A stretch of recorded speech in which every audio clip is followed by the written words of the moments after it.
Salut Andrea. Salut à toi. Ravi pour cette première de Power PL. Alors, début de saison fou, début de saison renversant.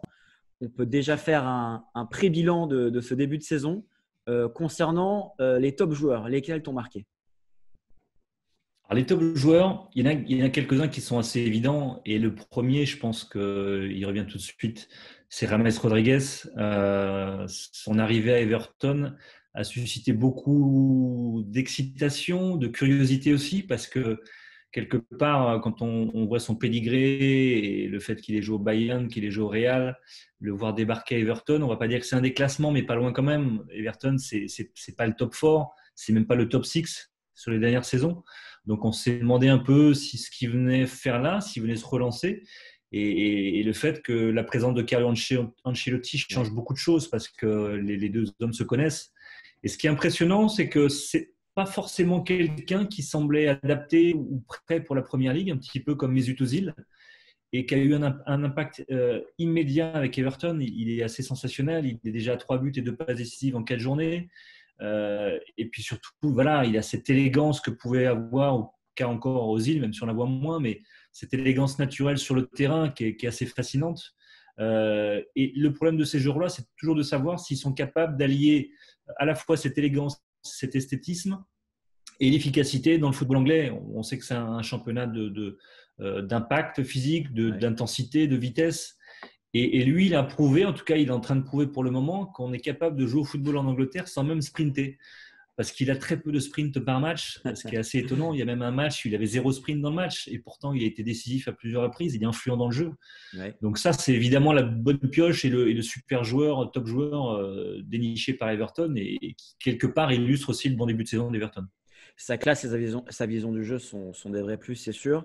L'intérêt par rapport à Ozil, c'est qu'il coûte moins cher. On a récemment sorti une Oui. grille des salaires par semaine de la Première Ligue et Mesut Ozil, voilà, même il joue moins et comme tu le disais toi-même, on le voit un peu moins d'un point de vue classe, il continue d'encaisser. Mais en tout cas, on est ravis qu'en Première Ligue, James Rodriguez rejoigne cet Everton tonitruant. Il me semble qu'ils sont à 12 points, si je ne m'abuse.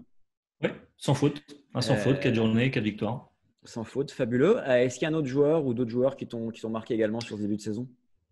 Bah, dans le prolongement d'Everton, parce que c'est évidemment l'équipe phare de ce début de saison, c'est Calvert-Lewin, l'attaquant anglais, Dominique Calvert-Lewin, qui lui, c'est pareil, il est à 8 buts en 6 apparitions, toutes compétitions confondues. Il est clairement en feu dans ce début de saison. On a l'impression que tout ce qui touche, ça se transforme en but. Il a cet impact physique, athlétique, ce jeu de tête, cette domination sur ses adversaires qui est assez énorme. Et voilà, il fait partie de ces attaquants anglais qui avaient du talent, qui ont du talent, mais on attendait un peu la confirmation. Il y a toujours un peu des doutes sur Calvert-Lewin, savoir s'il était capable d'assumer la responsabilité d'être l'avant-centre numéro un d'un club comme Everton. C'est un jeune attaquant encore. Et là, il est en train de le démontrer, encore une fois avec Ancelotti, parce que c'est difficile de ne pas associer ces deux joueurs-là avec ce que réalise Carlo Ancelotti. Et voilà, il est efficace, il est puissant, il est rapide, et surtout, il est en train de se placer quelque part dans la concurrence de l'équipe d'Angleterre. Il a été appelé par Gareth Southgate, et on peut penser aujourd'hui qu'il est en train de passer devant un joueur comme Tammy Abraham, qui était à un an d'intervalle le joueur qui brillait, l'attaquant anglais qui brillait, qui montait. Et c'est pour ça qu'il faut être prudent avec ces joueurs qui explosent comme ça, ces jeunes joueurs anglais. On en a vu beaucoup en Angleterre, beaucoup malheureusement ont un peu disparu. Et le dernier en date, c'est par exemple Jack Wilshere, Ouais. dont on a appris hier qu'il se séparait. Il a arrêté son contrat avec West Ham, donc il se retrouve sans club à 28 ans, alors que c'était un joueur, un prodige extraordinaire que moi j'ai vu débuter à l'Emirates Stadium avec Arsenal. C'était un talent brut exceptionnel. Donc voilà, encore une fois, il est en feu Calvert-Lewin, mais il va falloir confirmer. Mais en tout cas, il est assez impressionnant. Canon. Espérons que les deux maîtres à jouer offensifs d'Everton tiennent la durée. Parce que entre la rudesse déjà physique du championnat et la rudesse de l'agenda qui les attend, espérons en tout cas pour le spectacle qui tiendront la dragée haute. Un troisième joueur à citer dans les tops ou on passe au flop? Non, il y en a deux, mais rapidement, parce que celui, moi, qui, pour moi, j'avais pensé, en tout cas, annoncer que ça pouvait être la révélation de la saison, c'est Oli Watkins. l'attaquant anglais d'Aston Villa qui a brillé face à Liverpool. Mais on aura l'occasion d'en reparler. Mais du coup, je voulais plutôt avancer Heung-min Son, l'attaquant sud-coréen de Tottenham. C'est un joueur que j'adore depuis qu'il est arrivé à Tottenham. C'est un joueur, je trouve, c'est peut-être le joueur le plus sous-coté en Europe. Je ne comprends pas que les grands clubs européens n'aient pas fait le forcing pour arracher ce joueur à Tottenham, même s'il est très bien à Tottenham et même si Tottenham a fait des bonnes saisons dernières, si ce n'est peut-être la précédente. Mais voilà, en images sont quadruplées à Southampton. Il se blesse ensuite, il est au retour de blessure à Old Trafford face à Manchester United et il signe un doublé, une passe décisive. C'est un joueur qui est extrêmement intelligent et lucide devant le but. Il a toujours le geste juste. Ouais. Et puis voilà, ses stats, c'est 7 buts, 3 passes décisives en 6 matchs, toute compétition cette saison. Donc derrière Harry Kane, c'est clairement la star pour moi de Tottenham.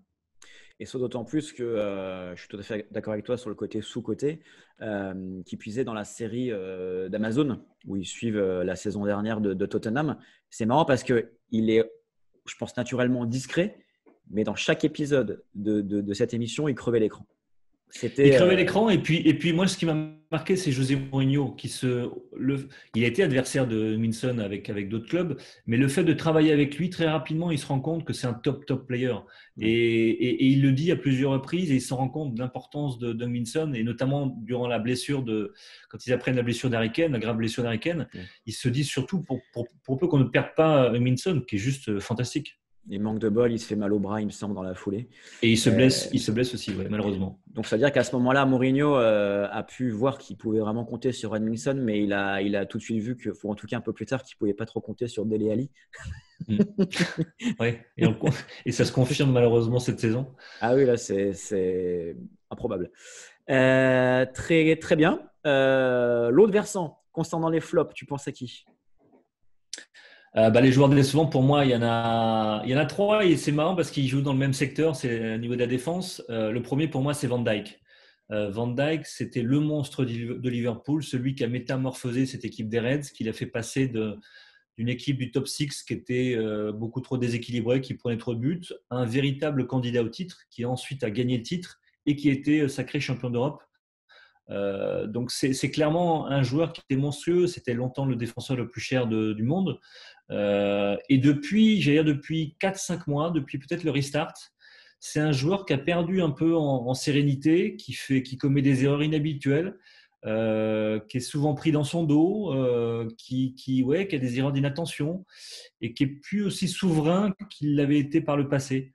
Donc au restart, on pouvait penser que c'était parce que Liverpool était sacré champion très tôt et que les joueurs, il y a quelque part un relâchement un peu général. Ouais. Mais depuis le début de saison, ça s'est vu notamment contre Aston Villa, ça s'est vu contre Leeds lors de la première rencontre où il est pris dans son dos, il fait une erreur. C'est assez surprenant de la part de Van Dijk et c'est surtout inhabituel, donc on peut penser que ça va être rectifié assez vite. Et puis les deux autres, c'est 2 Anglais. C'est malheureusement la charnière centrale de l'Angleterre.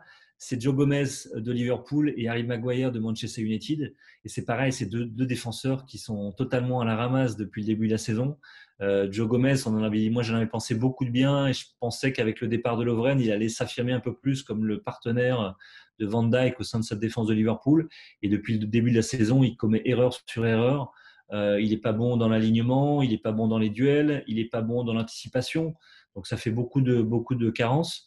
Et puis, Maguire, j'ai du mal encore à mesurer le début de saison de Maguire. Je ne sais pas si c'est le joueur, son potentiel intrinsèque, cette étiquette de défenseur le plus cher du monde qu'il a du mal à supporter depuis qu'il a quitté Leicester pour United la saison dernière, ou c'est tout simplement s'il n'a pas été emporté par les faits divers, on va dire, de cet été, notamment ses vacances en Grèce où il y a eu une histoire de plus ou moins kidnapping avec sa sœur et un groupe d'amis. Il a été en garde à vue, arrêté par les flics en garde à vue. Ça s'est très très mal passé. Lui, il s'était confié là-dessus.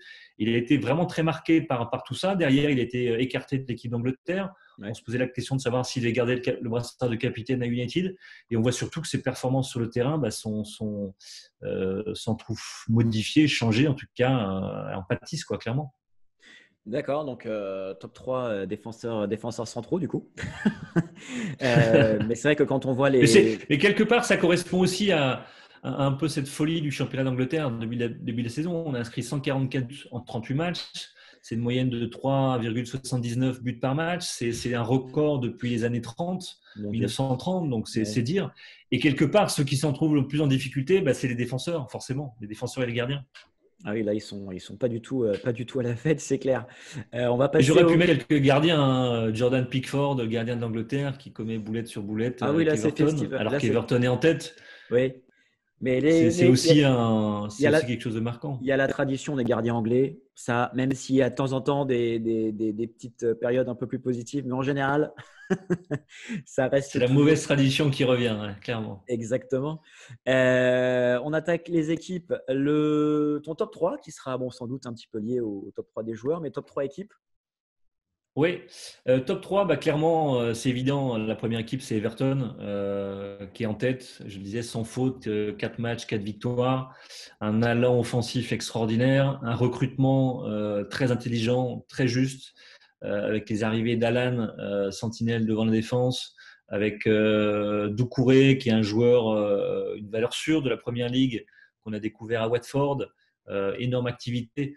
Évidemment, Rames Rodriguez, on en parlait avant, c'est un peu le maître à jouer de cette équipe. Et tout ça dirigé par un Carlo Ancelotti que moi j'adore, j'avais côtoyé quand il était passé à Chelsea, qui est un entraîneur d'une expérience énorme, palmarès énorme, et qui pourtant a gardé cette simplicité, cette tranquillité. Et ce qu'il est en train de faire avec Everton, c'est extrêmement cohérent. Voilà, c'est un bloc équipe qui est très bien organisé, notamment au milieu de terrain. Et le fait, par exemple, sur la dernière rencontre, on a pu s'apercevoir, au départ, on avait un milieu de terrain à 3, Gomez, Alan et Doucouré. Et il se trouve qu'il a changé 2 joueurs sur ce milieu de terrain lors du dernier match, avec les entrées de Tom Davis et de Sigurdsson. Et en fait, l'équipe a joué de la même manière. Donc, ça prouve bien que les joueurs adhèrent au message de Carlo Ancelotti. Et puis voilà, cet talent offensif, c'est une équipe, même si elle prend des buts, et malheureusement, ça reste pour l'instant son talon d'Achille, et notamment un gardien qui est pas très serein, Jordan Pickford. Mais on est sûr qu'ils vont marquer 2, 3, 4, 5 buts par match parce que voilà, il y a une puissance et un talent offensif qui est extraordinaire. D'accord. Et est-ce que le fait d'adhérer au message du Mister, ça en fait un candidat potentiel au Big Four, ou est-ce qu'il est un peu trop tôt? Moi, je pense qu'il est encore trop tôt parce qu'on voit bien que le début de saison est assez exceptionnel, et exceptionnel dans le sens de l'exception, rare, extraordinaire, inattendu, imprévisible. Donc, il ne faut pas jeter ce qu'a réalisé Everton, c'est exceptionnel, mais c'est encore une fois dans un début de saison où les gros sont en grande difficulté, ou surtout pas prêts physiquement, comme Liverpool, comme Manchester City, comme Manchester United, comme Chelsea qui a beaucoup recruté, qui va nécessiter beaucoup de temps d'adaptation. Maintenant, on est aussi le fait que ça soit une saison peut-être imprévisible, avec tout le contexte qu'on sait de la pandémie, d'un calendrier qui a été condensé. On joue tous les 3 jours sur une période vraiment condensée. Ouais. On n'est pas à l'abri d'une énorme surprise, comme on a pu avoir en 2016 avec Leicester. Et la construction de cette équipe, de cet effectif d'Everton, qui est à la fois solide dans son 11, mais qui a aussi un vrai banc de touche, avec un entraîneur qui a beaucoup d'expérience, un entraîneur italien d'ailleurs, petite référence à Claudio Ranieri qui avait dirigé Leicester l'année du titre. On se dit que peut-être qu'il peut se passer quelque chose. C'est une équipe qui joue pas de Coupe d'Europe, donc qui ne sera pas embêtée par la répétition des matchs. Pourquoi pas? On ne sait jamais. D'accord. Tu citais Leicester. Est-ce que Leicester fait partie de tes tops? Euh, pas de mes tops, parce qu'il y a ce dernier accro contre West Ham, et qui a rappelé un petit peu la deuxième partie de saison, la saison passée, où ils ont totalement chuté, D'accord. et notamment en grande partie à cause des absences, des nombreuses absences. Il y a beaucoup d'absences début de saison, notamment défensivement. D'accord. C'est une équipe qu'il va falloir surveiller. Moi, je suis persuadé qu'ils tiendront vraiment leur rang. Ouais. Moi, les deux autres équipes qui m'ont beaucoup plu, la première, c'est Leeds. Il y avait là aussi beaucoup d'interrogations, de curiosité, savoir ce que Marcelo Bielsa pouvait donner en première ligue. Et ce qu'on a pu voir au début de saison, c'est qu'il a regardé droit dans les yeux le Liverpool de Jürgen Klopp dès l'ouverture du championnat à Anfield, avec un 4-3 exceptionnel remporté par les Reds. Et il a regardé droit dans les yeux Pep Guardiola, le City de Pep Guardiola, où je trouve ils ont été encore plus forts, parce que pour moi, ils ont dominé le City de Guardiola sur une seconde période exceptionnelle. Et surtout, voilà, il applique le même jeu, sa même philosophie de jeu qui était à Marseille, qui était en Championship, qui était avec toutes les équipes qu'il a dirigées. Et il est en train de montrer à tous les entraîneurs que c'est pas parce qu'on recrute 200 millions de livres qu'on va être meilleur. Il fait jouer des joueurs anglais, des joueurs irlandais, des joueurs italiens, espagnols, et il fait pratiquer le même jeu à tous ces joueurs. Donc voilà, c'est une vraie réussite pour l'instant sur ce début de saison. Après, la question, c'est de savoir s'ils sont capables, et c'est la même question qu'on a vue en Championship, s'ils sont capables de durer, d'avoir la même intensité sur la durée d'un championnat de Première Ligue qui est très, très, très, très, très compliqué. D'accord. Et puis l'autre équipe, la dernière équipe, c'est Aston Villa, qui là aussi fait un sans faute. 3 matchs, ils ont un match en retard et 3 victoires. Et puis la dernière en date face à Liverpool, ce 7-2 incroyable face aux champions en titre, qu'on n'attendait pas du tout. Et là aussi, c'est une équipe un peu surprise parce qu'ils se sont sauvés in extremis la saison passée. À la dernière journée, ils ont fini 17e. C'est une équipe à qui on avait reproché de trop recruter l'été dernier. Cette année, ils l'ont fait un peu moins, ils ont recruté plus intelligemment et c'est en train de payer. Et puis ils ont des bons joueurs avec le petit Oli Watkins devant, un vrai buteur, Jack Grealish qui est resté, l'arrivée de Ross Barkley, Emilio Martinez dans le but, un vrai bon gardien. Voilà, il y a beaucoup d'ingrédients qui font que ça peut être une belle saison pour Aston Villa. D'accord. Donc, du coup, en première ligue, on ne faut plus qu'on parle de Big Four, mais de Big Eight à force, qui est des équipes. On était déjà. C'était déjà un peu le cas la saison passée, quand on a vu qu'Arsenal a fini 8e, quand on a vu les saisons de Leicester, de Wolverhampton, de Sheffield. Il y a une densité dans cette première ligue qui est un peu plus forte chaque année qui passe. Ce qui est sûr, c'est que tout le monde attendait le début de la première ligue au sens spectacle du terme, quand on voyait l'addition de coachs qui allaient s'affronter les uns contre les autres. Mais en tout cas, là, tout est au rendez-vous. Cette trêve internationale embête tout le monde parce qu'on veut tous revoir des duels presque fratricides en PL. D'accord, très clair sur ces top 3 au niveau des équipes. Concernant les flop 3, du coup, auxquelles équipes tu penses? Les flops, ils suivent un peu aussi la trajectoire de la saison et il y en a 2, c'est Fulham et Sheffield qui sont en bas de tableau. Fulham, c'est pas vraiment une surprise. On avait vu, on s'était déjà aperçu en 2018-2019 quand ils étaient remontés qu'ils avaient fait cette erreur de beaucoup recruter, de bouleverser, chambouler leur effectif. Et on n'a pas l'impression qu'ils ont retenu les leçons parce qu'ils ont encore beaucoup, beaucoup cherché à attirer des nouveaux joueurs, des joueurs expérimentés, des joueurs comme Areola qui arrivait dans le but, par exemple. Mais je n'ai pas l'impression que ça puisse payer. Il y a une défense qui n'est pas à la hauteur de la Première Ligue. J'ai encore des doutes sur Scott Parker, son entraîneur. Voilà, c'est un club que j'aime bien de par son stade, Craven Cottage, qui est le plus beau stade londonien.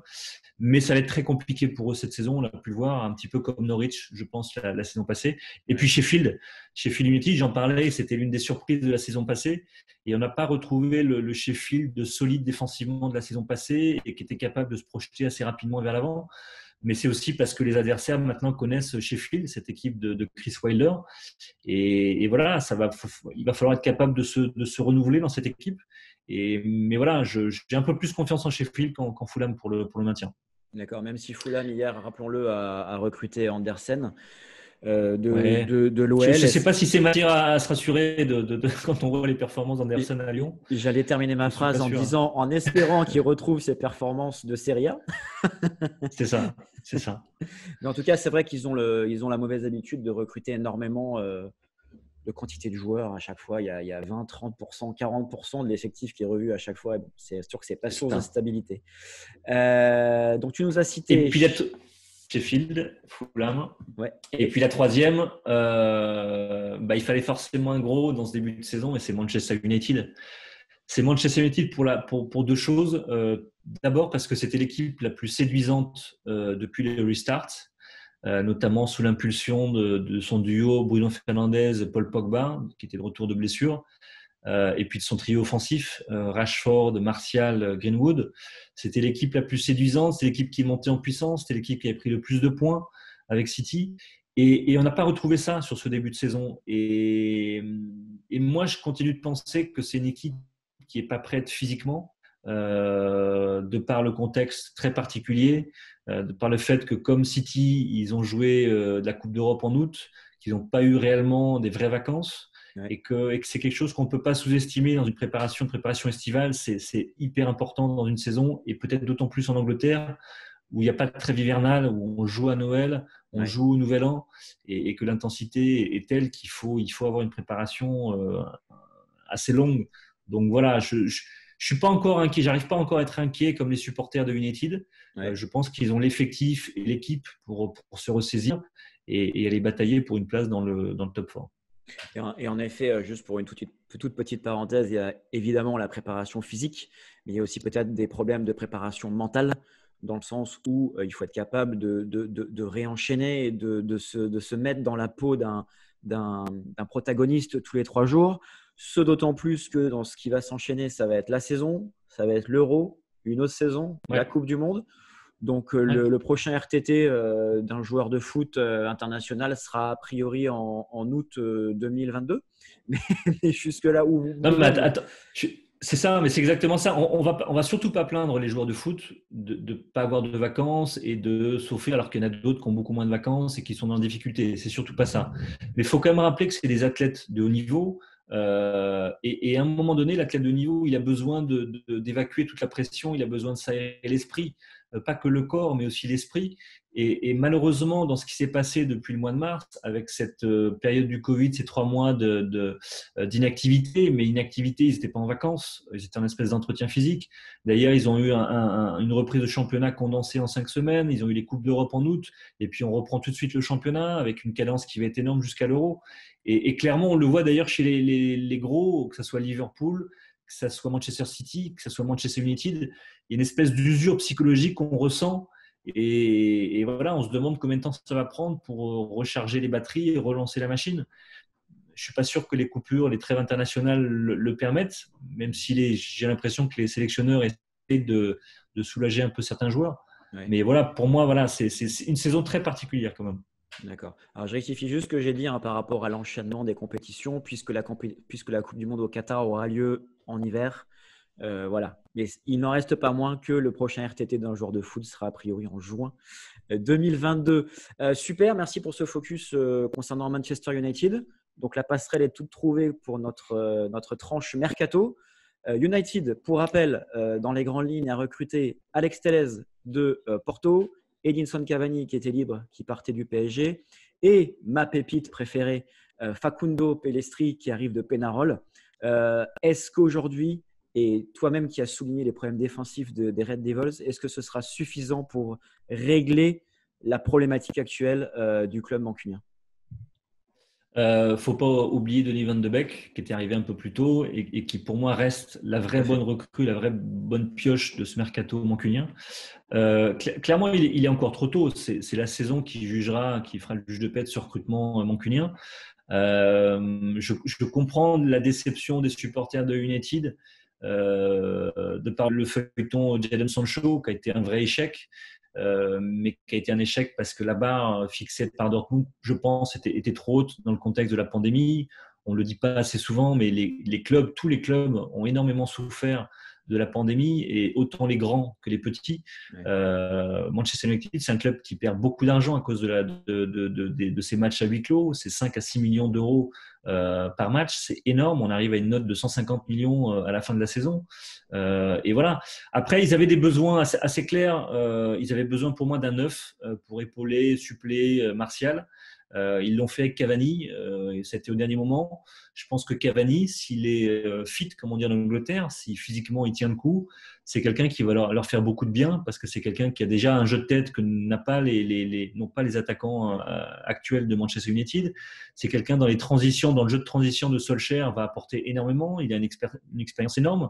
Donc voilà, je pense que c'est intéressant. Après, on a des souvenirs à United d'attaquants, de grands attaquants qui sont passés avec des fortunes diverses. On a eu Falcao, c'était un bid monumental. Ouais. On a eu Ibrahimovic, qui ressemble un peu plus au niveau de l'âge et la carrière à Cavani, qui a été plutôt une réussite. Donc voilà. Après, effectivement, défensivement, on attendait peut-être un défenseur central, mais pour ça, il aurait fallu faire le ménage dans l'effectif. Il y a beaucoup trop de défenseurs centraux dans cet effectif. Donc, il y a toujours une balance, un équilibre à trouver au sein de la masse salariale et de l'effectif. Ouais. Et puis surtout, c'est un marché on l'a vu, qui est très, très, très compliqué, celui des défenseurs centraux. C'est très difficile. On a vu Manchester City qui en cherchait un. Ils ont galéré pour avoir Koulibaly, ils ne l'ont pas eu. Ils ont cherché à voir Jiménez de l'Atlético, ils l'ont pas eu. Ils se sont reportés sur Ruben Dias du Benfica et ça a été très très cher. Donc là, c'est un marché très compliqué. Et puis surtout, il faut rappeler que par exemple, le dernier titre de Manchester United en 2012-2013, il a été acquis avec un Ferdinand qui était sur une jambe, qui avait 35 ans, un Vidic qui était plus que sur une jambe et qui était vraiment sur la fin, et des défenseurs centraux comme Johnny Evans et Chris Smalling. Donc, quelque part, ce n'est pas l'identité des défenseurs qui font que tu peux être champion. Leicester a été champion avec Wes Morgan et Robert Hood. Donc, voilà, c'est surtout l'organisation défensive qui serait importante à United. Ils ont pris un latéral gauche, Alex Telles de Porto. Voilà, ils ont fait clairement dans un contexte très particulier et surtout, ils ne sont pas dans le même contexte que Liverpool, qui avait que quelques retouches à faire et qui l'ont très bien fait avec Thiago Alcantara et Diogo Jota. Donc, on a vu que les autres clubs, à part Chelsea, qui était dans un contexte particulier parce qu'ils n'avaient pas recruté depuis un an et qu'ils avaient une manne financière exceptionnelle, pour les autres, ça a été fait vraiment par petites touches.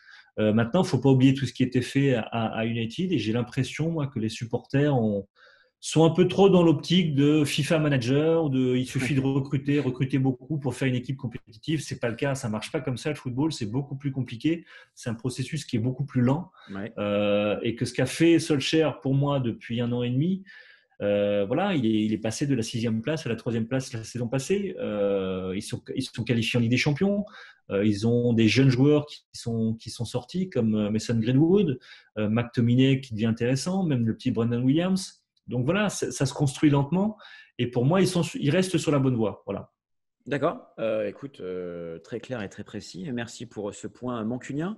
On va direction Londres chez les Gunners qui, semble-t-il, ont voulu apporter un petit peu de muscle à leur entrejeu avec la signature au dernier moment, alors que la rumeur a parcouru tout l'été, au dernier moment de Thomas Partey. Quel est ton avis sur ce recrutement ? Arsenal, on a souvent dit que les problèmes historiques, c'était son gardien, sa défense centrale et ce milieu défensif qui a tant manqué à Arsenal depuis les départs de Patrick Vieira et Gilberto Silva. Wow, et Gilberto Silva, la dernière saison, c'était 2007-2008, ça date. Mais c'était cet impact physique qui a longtemps manqué à Arsenal, un peu comme un Fabinho à Liverpool, un Fernandinho à Manchester City, ou dans un profil un peu différent, N'Golo Kanté à Chelsea. Mais voilà, il y a eu beaucoup de joueurs qui sont passés par ce poste-là. Diaby était celui qui devait reprendre le flambeau, mais il était trop souvent blessé. Alex Song n'est pas resté assez longtemps. Et puis ensuite, le club a pris un virage un peu différent, voire radical, avec des joueurs beaucoup plus techniques comme Fabregas, comme Wilshere, comme Ramsey, comme Cazorla. Et voilà, et ils ont toujours eu ce manque, je trouve, moi, devant la défense, quelqu'un qui était capable de protéger ce qu'on appelle le back four. Et que là, ils l'ont peut-être trouvé avec Partey, qui est un joueur qui est encore déjà dans la force de l'âge. Il a 27 ans. C'est un joueur qui sait ce que c'est que le dirty work, ce qu'on appelle le dirty work en Angleterre, le sale boulot. Défendre, bien défendre, donner rapidement. Et voilà, je pense que c'est vraiment un gros coup de la part d'Arsenal qui était malin. Parce qu'au départ, ils n'étaient pas prêts à payer la clause libératoire de 50 millions d'euros. Ils l'ont fait le dernier jour. C'est presque un vilain coup fait à l'Atlético Madrid. Mais voilà, il n'y a pas de sentiment à avoir sur le marché de transfert. Et qu'Arsenal, qui a souvent été jugé maladroit dans ce qu'on appelait les panic buys de fin de mercato, là, pour le coup, ils ont été très, très bons. Et ils n'ont pas été que très bons avec Partey, parce que je pense que Gabriel, le défenseur brésilien qui est arrivé en provenance de Lille, va être vraiment un très, très bon joueur sur cette saison. Il va renforcer ce secteur défensif également. D'accord. Écoute, c'est tout ce qu'on souhaite aux Gunners pour continuer d'appartenir à ce très VIP top 8, du coup, pour y rester. Ah ben là, ils sont même, je pense qu'ils entrent de plein pied dans le top 6, ils reviennent de plein pied dans le top 6 et ils vont se porter candidat évidemment pour le top 4 avec des clubs comme Tottenham, Chelsea et Manchester United. D'accord. Juste 2 mots sur Chelsea parce que beaucoup de choses ont déjà été dites sur le sujet.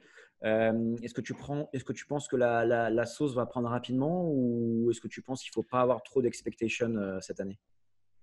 Alors cette année-ci, il en faut parce que c'est la loi de Chelsea, c'est la loi de Roman Abramovich à Chelsea. Il fait beaucoup d'investissements, beaucoup de sa poche, mais surtout il veut des résultats immédiats et c'était force de Chelsea depuis 10-15 ans, c'est que même au lendemain des saisons difficiles, ils ont toujours rebondi et souvent très très haut. Et là, clairement, l'ambition, elle est non seulement d'être dans le top 4, mais d'aller titiller les Liverpool et Manchester City pour le titre. Après, encore une fois, ils ont beaucoup recruté. Ils ont surtout pris beaucoup de joueurs dans un même secteur, le secteur offensif, alors que le talent d'Achille, clairement, la saison passée, c'était sa défense. Alors certes, Thiago Silva est arrivé, mais c'est une solution à court terme.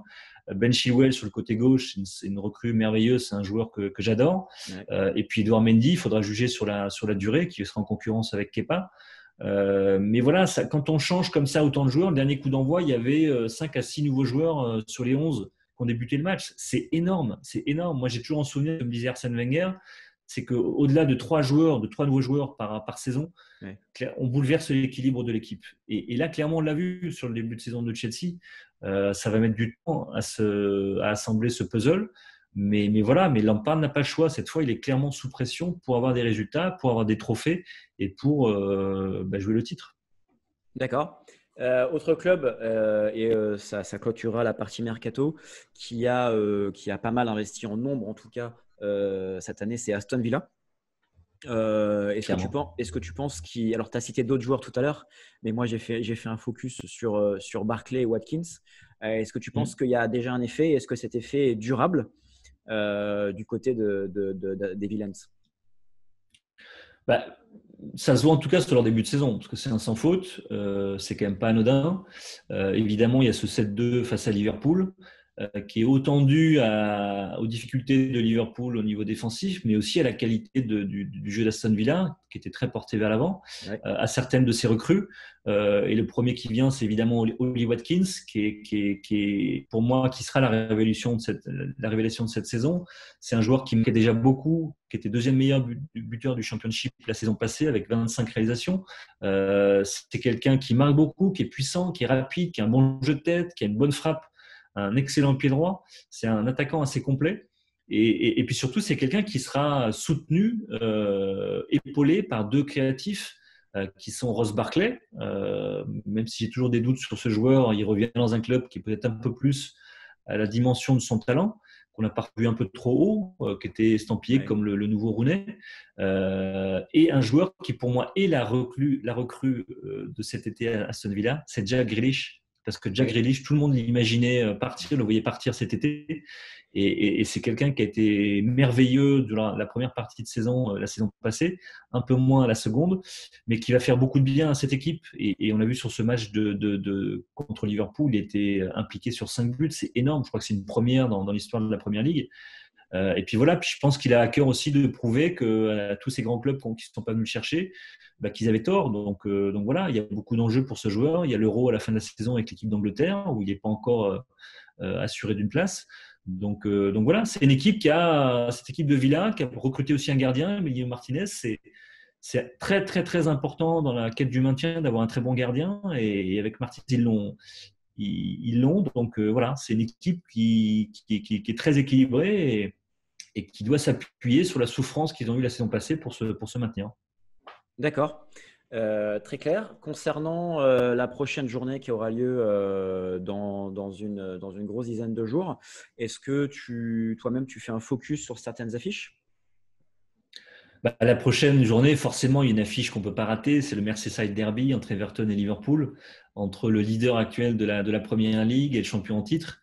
Et forcément, après le 7-2 concédé par Liverpool à Aston Villa, on attend une réaction des Reds, on attend une réaction de Jürgen Klopp. Donc, ils seront forcément sous pression. Et puis voilà, le choc Klopp-Ancelotti à Goodison Park, même si on aurait aimé que le stade soit plein pour ce derby, je pense qu'on... C'est 2 équipes très, très offensives également, donc on risque de ne pas s'ennuyer. Ensuite, il y a un Manchester City-Arsenal entre Guardiola et Mikel Arteta, qui est toujours intéressant. On a un derby londonien entre Tottenham et West Ham, qui sont 2 équipes en forme sur les dernières journées, qui sera intéressant également, notamment voir si West Ham peut confirmer son bon début de saison avec un David Moyes qui est pas sur le banc malheureusement à cause du Covid, qui dirige son équipe depuis chez lui, depuis son domicile.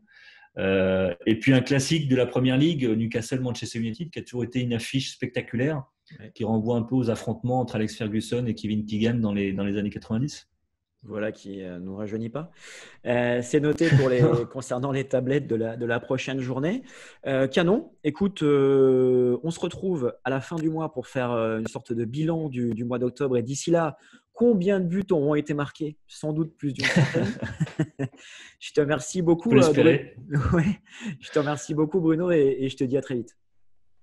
Eh bien, c'était un plaisir. À très vite.